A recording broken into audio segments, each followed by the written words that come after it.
Sing hallelujah, come on, get happy, get ready for the review day. Hey guys, this is Frozen Wish Stews here, and welcome back to another movie review. And today, I'm going to be doing a review on one of my most anticipated films of the year, Joker Folie Deux. So Joker Folie Deux is the sequel to the highly successful and Oscar-winning masterpiece that is the Joker, and is directed once again by Todd Phillips, and it stars Joaquin Phoenix, Lady Gaga, Brendan Gleeson, Catherine Keener, Sazi Beats, Steve Coogan, Harry Lottie, Leigh Gale, Ken Leung, etc. And so the film tells a story taking place 2 years right after the events of the first Joker, where Arthur Fleck, well, technically, he's now back to being normal Arthur Fleck, not as Joker, and he has been in the mental state hospital. Well, I'm not sure if it's a mental state hospital or jail, but he's been there for 2 years now. Like he's been he's been barely talking. He's like silent, and he pretty much he's lost all his laughing personality. But that all changes where he meets Harley Quinn, the one person in the world who actually understands what Joker is going through, what Arthur has been going through, and so as a result, they both fall in love, and Harley influences Arthur to start singing, which brings in the musical aspect of the film. And the main idea of the film not only revolves around the love story between Joker and Harley, but also a courtroom case where Arthur Fleck goes on to trial to see if he's really guilty or not. Because as it turns out, Arthur Fleck claims that he has a condition, and all the doctors, the psychiatrist, and his lawyer, played by Catherine Keener, they all believe him. They trust him that Arthur Fleck isn't really evil, and they're still good at him. Like the problem with Arthur Fleck is that because of his traumatizing childhood experiences, he has developed a second personality called the Joker, and not second but rather a split personality where basically all the crimes that quote unquote Arthur committed, like killing those guys in the subway, and Murray Franklin and his mother, are all done by the Joker, and Arthur was just unconscious about it. So basically, there's like this whole one big court trial to basically testify if Joker is if Arthur is guilty or not. But Harley Quinn tries to raid the court, so that she and Arthur can run away together and build a mountain. Although it's technically a metaphor for some, the build a mountain is technically a metaphor for we want a new home, we want a home away from the world. Now I'm sure everyone knew the anticipation going into this one, that this was one of my most. Now I don't think this was in my top 10 most anticipated movies of the year. And yes, I did not put this in my top 10 most anticipated movies of the year. I actually remember that.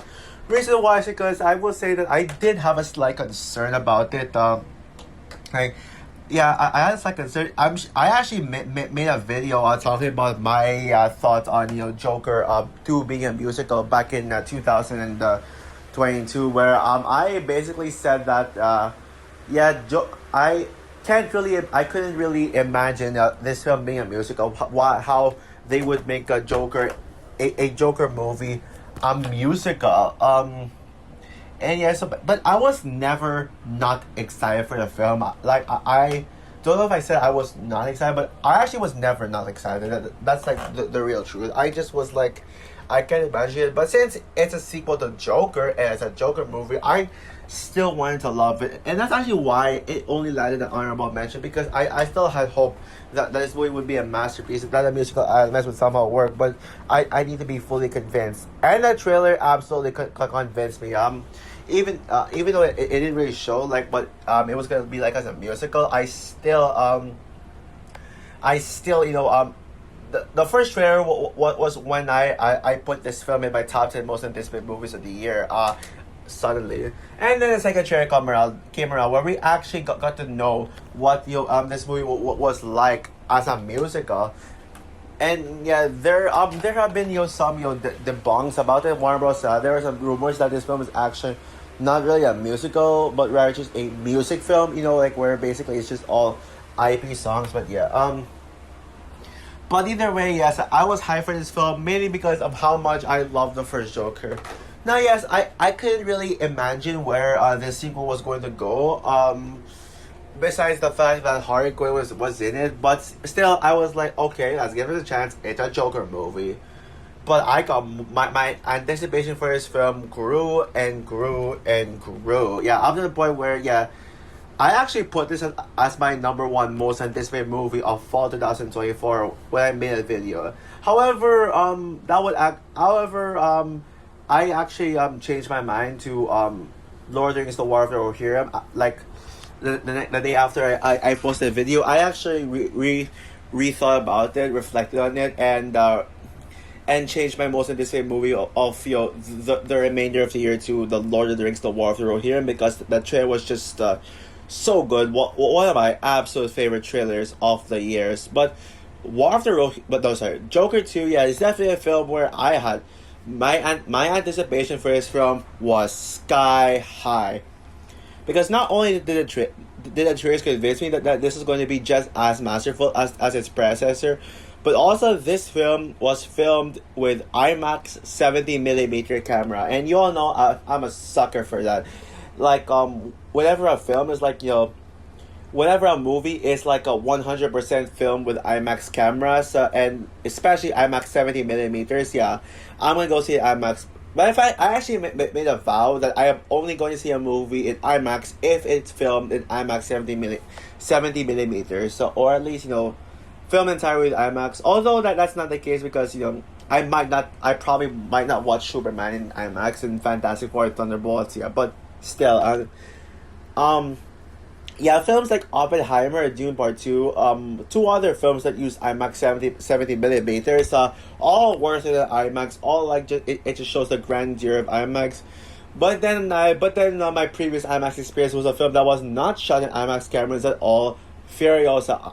I still gave it a shot just because of how much I was anticipating Furiosa. So much so that of course I picked IMAX because I just wanted to give more money and support the Furiosa, which is a shame that it's bombed the box office. But yeah, even though I still adore Furiosa to this day, my IMAX experience for that film was just extremely underwhelming. Like, I did not get the IMAX feel that I wanted. It did not feel it didn't feel immersive. The aspect ratio was cropped to like regular screen format, up to the point where you can see massive black bars. It's just a shame that was where I was like, I think I should probably just be careful on what movies I choose to watch in IMAX, because there's limitations to it though. But thankfully, I did watch Joker 2 in IMAX. Yeah. Now, yes, considering that the first Joker film had mixed reviews and Rotten Tomatoes score was only in the 60s, I was actually very worried on what this film's Rotten Tomatoes score was going to be, because it could be rotten. It could be rotten because it's a sequel to a controversial film, a film that was not highly regarded by critics. So I had this suspicion that this film was going to get a rotten rating, because the only way for this film to get good reviews is to get a Rotten Tomatoes score higher than the first film. But oh boy, the reviews are fucking upsetting. Yeah, this movie is actually panned. It's like, sure, yes, at Toronto Film Festival, when this film, wait, was it Toronto or Venice? I forgot. But at the film festival, it got mixed reviews. So I was thinking, okay, well, it's polarizing just like the first film, so maybe it's that people will still love it. But no, actually, when the general public saw it, they absolutely despised this movie. The reviews got worse and worse and worse, and there's hardly any positive reviews here. all the negative reviews, whether it'll be people who hated the first Joker or love the first Joker, like I did see some positive reviews, but they're like such. These negative reviews are all no sorry. These positive reviews are all in the minority, but a vast majority of them is negative. It's like full of negativity.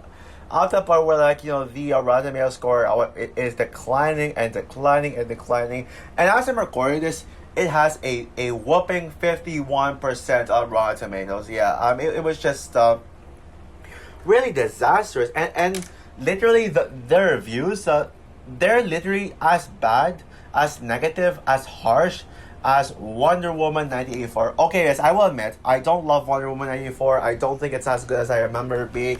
It doesn't really age well, but it's still a harmless movie, honestly. It's like basically similar to Harry Thomas's thoughts on Dark Phoenix. My thoughts on Wonder Woman 1984 is like that, but more on that next year because I'm planning to review all the DCU movies that I never reviewed leading up to the new DC universe.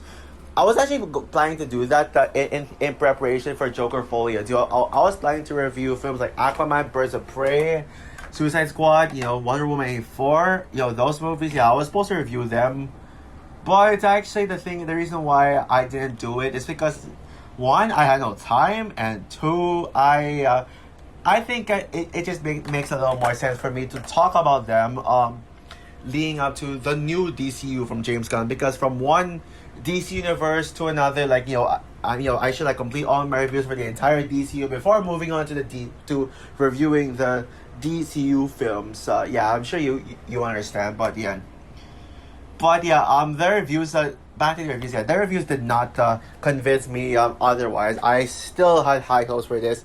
And I know I'm basically the type of person who would overhype movies. Who would, like I'll admit that I have overhyped movies. Yeah, Wonder Woman 1984. I'll admit that yes, Wonder Woman 1984 was a movie that I overhyped. Admittedly, yeah. So there's that. So yeah. And so yeah, after seeing Joker Folie do for myself, I gotta say, I fucking love this movie. I loved it. Not only did this movie live up to my expectations, but it actually surpassed them. This is gonna sound crazy, as some of Arthur Fleck's crazy jokes, but I would go for saying I actually prefer this slightly better than the first film. Yes, not joking. I actually would rank this above the first Joker. Yeah, I know, crazy, right? Now, it's not by much. It's not that much better than the first film, I will say. Not like too much of an extent, but still, yeah, I actually kind of like this better than the first film. Yeah, it's only by a smidge here. This is unlike any other sequels I've ever seen. Yeah, it doesn't play itself safe, like Hangover 2. Yeah, oh yeah, I forgot. I almost forgot to mention as well. Yeah. Todd Phillips isn't the greatest at doing sequels, because Hangover 2 sucked, and the Hangover 3 I think it's I'll admit that I don't think Hangover 3 is as bad as people say it is, but it's just meh. But I'll remember my full thoughts, but I just remember it being meh at best. But Hangover 2, I personally think Hangover 2 is the worst Hangover film, because at least Hangover 3 has an attempt to be different, even if it kind of fails. Hangover 2 basically did not even try to be different from the first film. This is actually, it's basically just a copy paste of the original. So I'm pretty sure that people are just being biased towards Todd Phillips' sequels. Heck, Jeremy Johnson's Joker 2 review even said that that the movie's only bad. This movie's only bad just because of Hangover 2, and that Todd Phillips cannot do sequels. But that's not true. Just because a director's previous film sucked, does not mean his next work will suck too. That's not how things go. But yeah. Anyway, back to what I was saying. Yes. This is a sequel this pretty much defines why I defend sequels. Yeah, in fact, yes, I will get to that video. That's a video I've been passionate about making. Yeah, this movie is one of those examples on why I think that sequels do not deserve the hate it gets. Everybody's been saying, "Oh, sequels suck. Oh, sequels are ruining Hollywood. Oh, we're getting all sequels all day long." But this is why I like sequels. This is why I think people should respect sequels more because it's different and it takes risks. It takes bold swings. It's basically a lot like Last Jedi, but better in my opinion. It's like Last Jedi where it basically there's no fan theories, no fan service. Like it's unlike anything you'd expect. And basically the director just wants to do his own ways instead of trying to please the fans. That's basically what Last Jedi is. And Joker 2 did it better in my opinion. Yeah, this is basically the Last Jedi of DC. For a film that was filmed with in IMAX 70 millimeters, the IMAX experience was absolutely worth it because of how good and gorgeous the cinematography was. If there is something that you haters have to admit, and all of us should give credit to for, it's the cinematography. It looks so gorgeous in every single frame possible. Like there's so many amazing shots there that I can highlight. Like even in the beginning of the film, like some of the shots from the trailers, they were in the movie and done better. Like basically like I remember that scene, but Arthur Fleck, with the walking with the guards outdoor and it's raining and everyone has umbrellas instead of Arthur, and then all the umbrellas are colorful and Arthur looks up. Yeah, gorgeous shots. Gorgeous shots right there. What else? So, also I see later that where Arthur gets his laugh back, he basically goes out into the rain and laughs at it. Another beautiful shot. And the city of Gotham, it has life to it. Like it's never had more life. I would say that this is probably the most beautiful looking Gotham I've ever seen in my life. I'm not joking. This film features the best version of Gotham yet. Gotham yet. And that's actually what makes the IMAX experience so impactful. It's sad, but yeah, but I'll name some of my favorite shots right now. I actually do have ideas on what my favorite shots are. You got the stair shot with Harley Quinn. With Harley Quinn walking up the stairs, and then later on Joker trying to follow Harley Quinn. And then you got this scene where, well, actually, this one might actually be my favorite shot in this entire film. Basically, where Harley Quinn burns where basically a certain room inside the Arkham Asylum, the jail or mental hospital, whatever.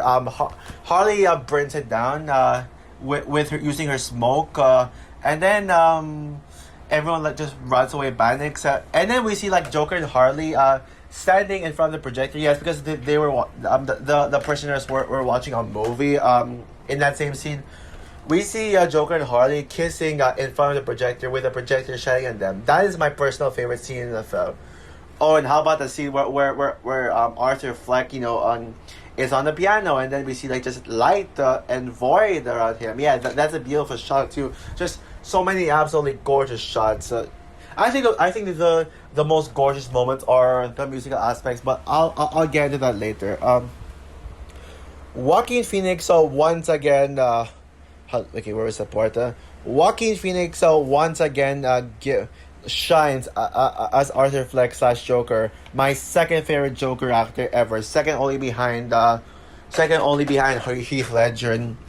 Now I will admit that even though I like this a bit better than the first film, there were some aspects that I felt like the first film did slightly better. Arthur Fleck's performance is one of them, because I will say, while I don't feel it's as Oscar worthy as the first film, this version of Joker, Joaquin Phoenix still shines very well as Joker. And despite his dialogue, his exchange being so well done, and especially that one scene in his voice, where he talks like this, yeah, great performance. I think in this film, the moments where he gives the best performance was was when he's silent, and you can feel his expressions through his eyes. Probably my favorite, the scene in the film where Joaquin Phoenix gives the strongest performance as Arthur, the strongest acting, is somewhere the courtroom scene. And yes, I have a lot to say about the court scene. I will get to that in a bit, but there's a scene where Sophie Dumont, yes, she does appear in this film, by the way, and it's not a spoiler. She testifies about what she was doing with Penny Fleck, Arthur's mom, and basically she says that Penny Fleck was trash talking Arthur to Sophie. She just say, "Oh, there's something wrong with Arthur. There's something wrong with him," and you can see the look in Arthur's eyes. You like, he says nothing, but he listens to what she has to say about what Penny said about Arthur, and you can clearly feel his pain. And that was the strongest he's ever done. And yeah, what else? Oh yeah, but if you think Arthur Fleck was good enough as the Joker, wait till you see Lady Gaga as Harley Quinn. I think she is without question the standout of not only the film but the Joker duology. In fact, the addition of Harley Quinn is actually why I prefer this over the first film. I think bringing Harley Quinn into this duology really enhanced it. Lady Gaga's performance in this deserves an Oscar nomination because this might be her best performance yet. Even though I prefer Margot Robbie over Lady Gaga as an actress, I think Lady Gaga would now officially be my favorite version of Harley Quinn, period. The fact that this Harley Quinn, in which she's called Lee, is different, super different from the comics, to make her fit into this grounded and realistic world, not only works, but works better than the Harley Quinn we all know and love from the comics and the DCU. Plus, I find Lady Gaga's Harley Quinn to be hotter than Margot Robbie's version. Yeah, I would say that yes, Margot Robbie is a hotter celebrity than Lady Gaga. I mean, but Lady Gaga, I mean, there are times when Lady Gaga would have a look that does not look hot, like especially in the Joker Folie do interviews with both Joaquin Phoenix and Lady Gaga together.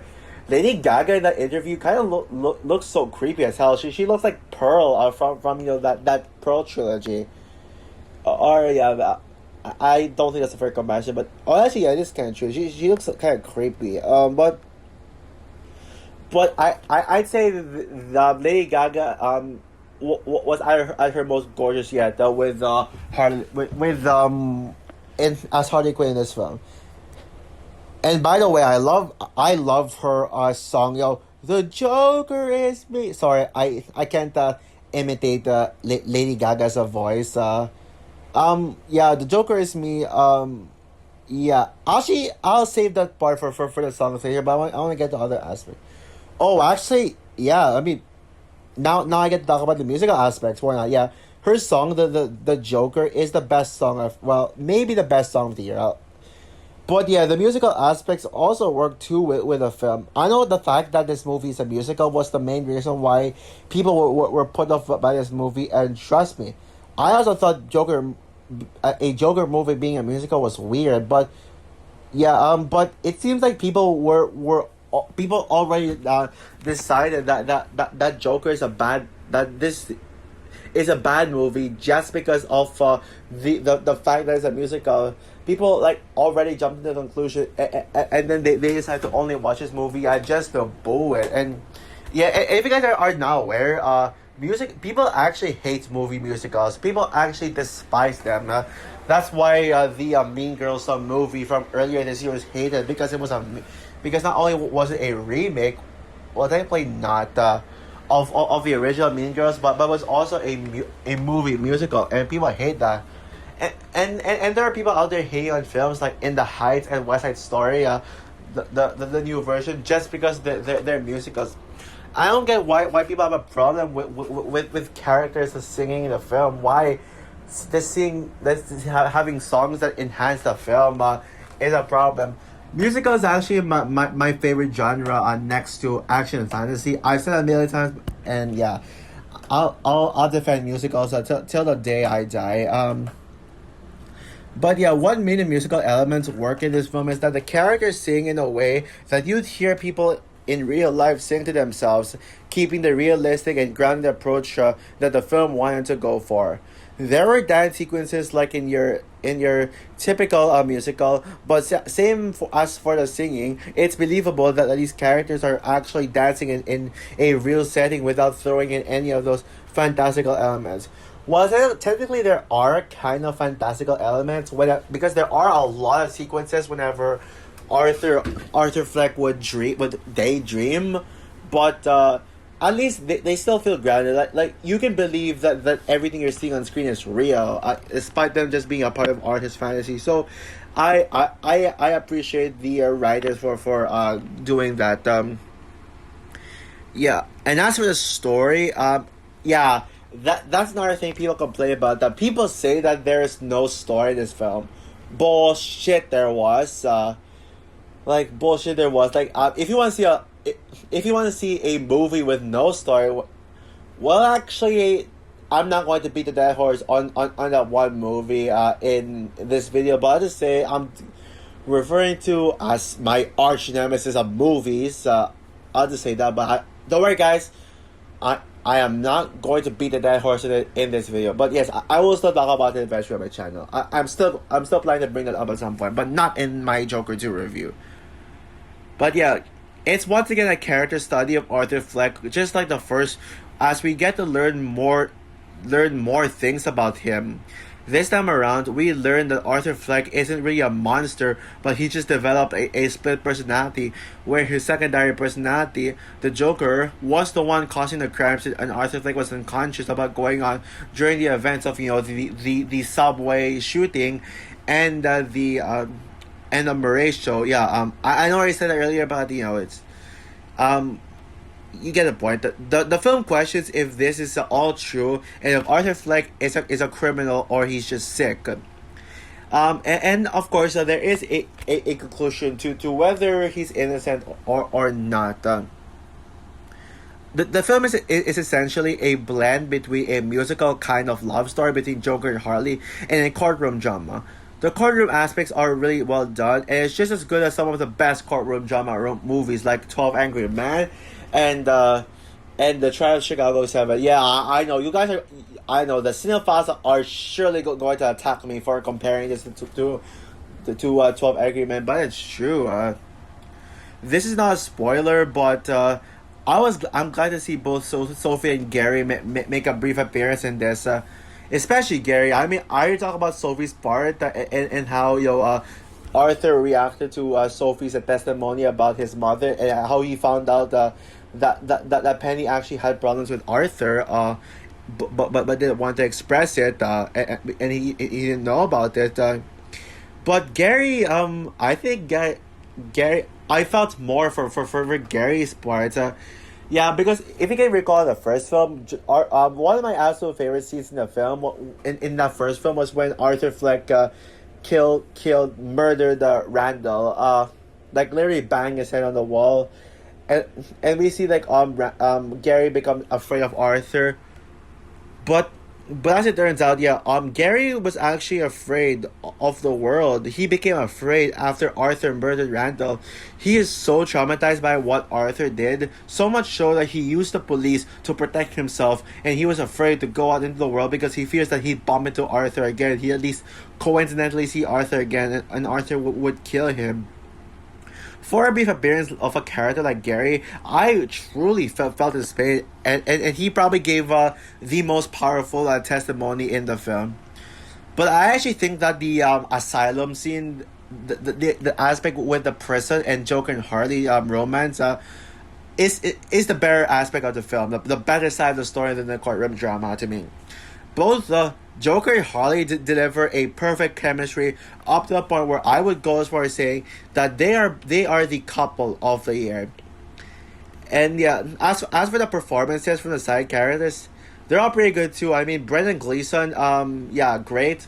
But but Catherine Keener was actually the standout of the supporting cast, and her character is one of my favorite characters in the Joker duology. In fact, if I were to make a list of my top five favorite characters from the Joker duology, she would actually be ranked higher than Sophia. She would be. Well, actually, I'll have to think about that. But yeah, I would actually put her in my top five favorite Joker duology characters. So, and yeah, she does have kind of an understanding of Arthur Fleck's pain. But that's only because she's her lawyer. She's his lawyer, and she doesn't even understand Arthur on the same level as Harley does. And so we get this this massive banter between Harley Quinn and Catherine Kier's character, the lawyer. I forgot her name, honestly. Yeah, and Catherine Keener honestly gives her best performance since Get Out and Incredibles 2, Evelyn Ever. I'm actually debating on which is Catherine Keener's best performance. I haven't really debated yet. I haven't really decided yet, but it's definitely one of the three. The opening prologue was brilliant, especially with basically how it opens up with Okay, by the way, it's a minor spoiler, but it's not really a spoiler. But it basically opens up with an animated recap of the first Joker. It was done in like a Looney Tunes style animation. Oh, and by the way, that was the goriest scene in the film. And yes, guys, I will say this right now. It's not as violent as the first film. Well, there were some violent moments, like with Joker smashing the lawyer's head, but it's not as it's a little bit toned down. I'll say the violence was toned down, but that cartoon moment, that was where they went all out, and that was by far the goriest and bloodiest moment of the film.